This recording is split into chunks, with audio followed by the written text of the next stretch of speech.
CBN News and Current Affairs. Panig sa katotohanan, panig sa bayan. Karong adlaw sa Maayong Buntag, Mindanao.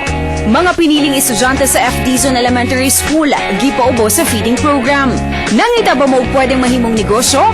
Sulayan ta ang beadwork business sama sa mga ginikanan sa Talomo.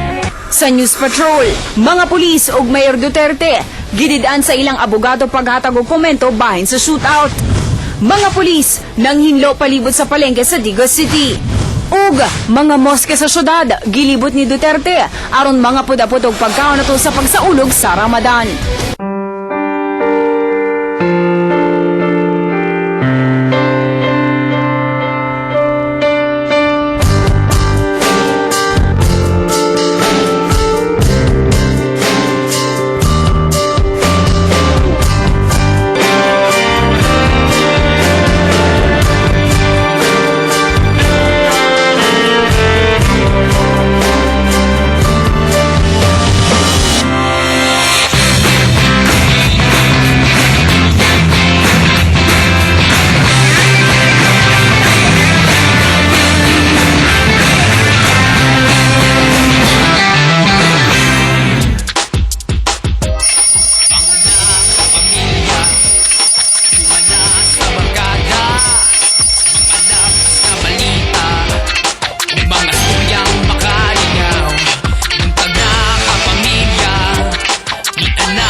Mga kapamilya, pitsa 18 sa Hulyo tuig 2013, bangon-bangon na og dungan natong sugato ng adlawng Huwebes ug usa ka Maayong Buntag, Mindanao. It's a sunshiny Thursday mga kapamilya. Sa mga suki nato din sa Maayong Buntag, Mindanao, samtang nagaluto ug lamian ug masustansyang pamahaw syempre ang atong mga mommies.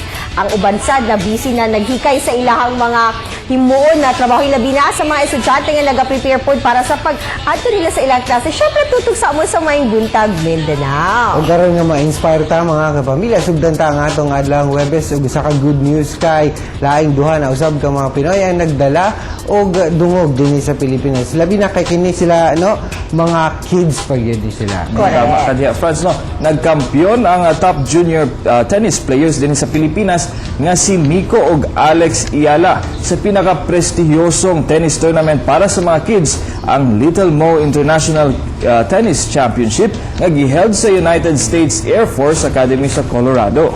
Nakadaog si Miko sa boys 11-year-old category. Samtang sa girls 8-year-old division sub ang manghod ni ining si Alex. Ug ikaduha na kining higayon nga nakadaog si Miko. Una na kining nag-champion ni atong 2010 sa 8-year-old category.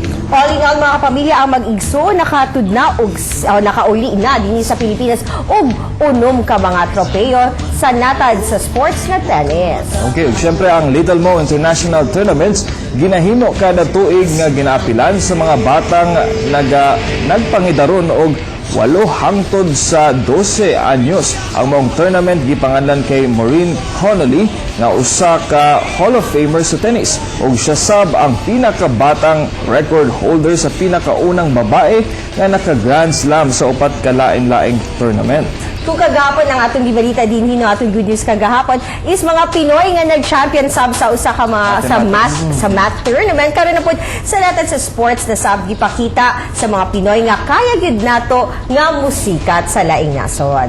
Tama no. Siyempre sa atong mga pupils ganahan sa atong mga elementary school karon, dapat ma-encourage ta ni labi na kay sunod bulan sab ipahigayon pud ang batang Pinoy diha sa Tagum City. Correct. Anangandam na ang Davao del Norte mga kapamilya sa ipahigayong batang Pinoy kung asa dal klase-klaseng mga dula ang pwedeng apilan. Pero karon mabaka-uptik sa atong mga tennis players ang atong morning barkada nga si Claude. Claude, good morning! Good morning, Michelle! Rise and shine sa atong mga kapamilya. Anyata karon din sa buhangin flyover kung asa medyo naga-build up nang ang traffic sa busa sa atong mga kapamilya. Mga residente nga taga buhangin, aptik-aptik na sa paglihok aron dili malate sa trabaho ug eskwela. Pero kani para sa mga full-time mommies nato dinha nga medyo na bored sa balay, pwede mo magnegosyo pinaagi sa bids kanatong siren sa negosyong swak. Daghan sa mga ginikanan, dili lang hatod sundo sa mga bata sa eskwelahan ang ginabuhat. Ang ubang mga mamis, todo bantay gyud sa ilang mga chikiting. Apan dinhi sa Andres Bonifacio Elementary School, aron mapuslan ang pagtambay sa mga parents, usa ka proyekto ang ilang ginahimo, ang Beadworks. Na-initiate ni siya nga project nga katong mga ginikanan nga magstay diri sa school. Magulat sila mga kabataan, so while waiting for the time nga mugawas sa mga bata. Ang pondo sa proyekto gikan sa eskwelahan, inabagan sa kooperasyon sa barangay. Giabot sa 2,000 pesos ang natigong nila nga pondo. Nakakita og kalingawan ang mga ginikanan. Ang ilang mga produkto, cellphone holder, pen holder, bitaka, mga keychain, bracelet, sing-sing ug kwintas. Naka-extra income pa sila mami kay ila kining ginabaliya sa tag 25 hangtod 150 pesos depende sa item ug klase sa materyales nga gigamit.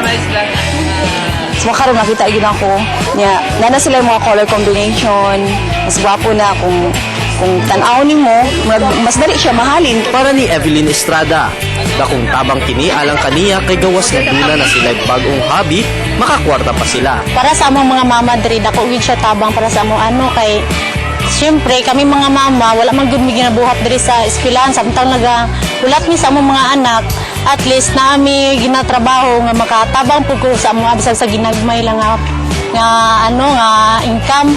Aron magmalampuson sa negosyong Beadworks, sugyot nila kinahanglang dunay creativity labi na sa design aron makaagni og customer.